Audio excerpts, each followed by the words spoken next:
జనసేన పార్టీలో చేరిందట తారకరత్న బాట అలేఖ్యారెడ్డి. అలేఖ్యారెడ్డి తారకరత్న మరణించిన తర్వాత తెలుగుదేశం పార్టీకి సపోర్ట్‌గానే ఉన్నది. కానీ ఇప్పుడు తెలుగుదేశం పార్టీ నుంచి చంద్రబాబు నాయుడే ఆమెను ఎంతగానో ముందడుగు వేయాలని కోరినట్టుగా అయితే తెలుస్తోంది.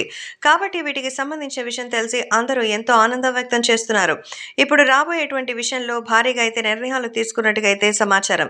కాబట్టి ప్రేక్షకులు కూడా ఈ విషయం తెలుసుకొని ఎంతగానో ఎక్సైటెడ్‌గా ఉన్నట్టుగా అయితే సమాచారం అందుతోంది. సోషల్ మీడియాలో సైతం ఈ విషయం ఎంతో వైరల్ అవుతోంది. అలాగే అభిమానులు కూడా వీటి గురించి తెలుసుకొని ఎంతగానో ఆనందంగా వ్యక్తం చేస్తున్నట్టుగా అయితే సమాచారం.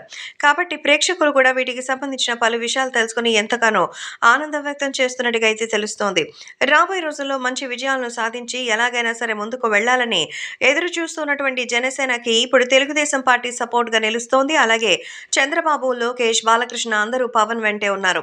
అందుకే ఇప్పుడు పవర్ స్టార్ పవన్ కళ్యాణ్ జనసేన పార్టీలోకి కూడా కొంతమంది బలమైన వర్గాల్ని పంపించాలనే తారకరత్న భార్యకి కాస్త సింపతితో పాటు పేరు ప్రఖ్యాతులు కూడా ఉన్నాయి కాబట్టి జనసేన పార్టీలోకి చేరాలని స్వయంగా బాలకృష్ణే ఆమెను వెళ్ళమని చెప్పారట.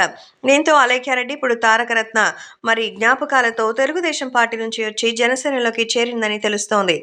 ఈ జనసేనలో ఏ విధంగా ఆమె ముందుకు వెళుతుంది అన్న విషయం అయితే చూడాలి. కాబట్టి ఇప్పుడు సోషల్ మీడియాలో సైతం ఎంతో సెన్సేషనల్‌గా ఆన్‌లైన్ ఎంతో అద్భుతమైనటువంటి విజయాన్ని సాధించడానికి ఆమె ప్రయత్నిస్తున్నట్టుగా అయితే తెలుస్తోంది.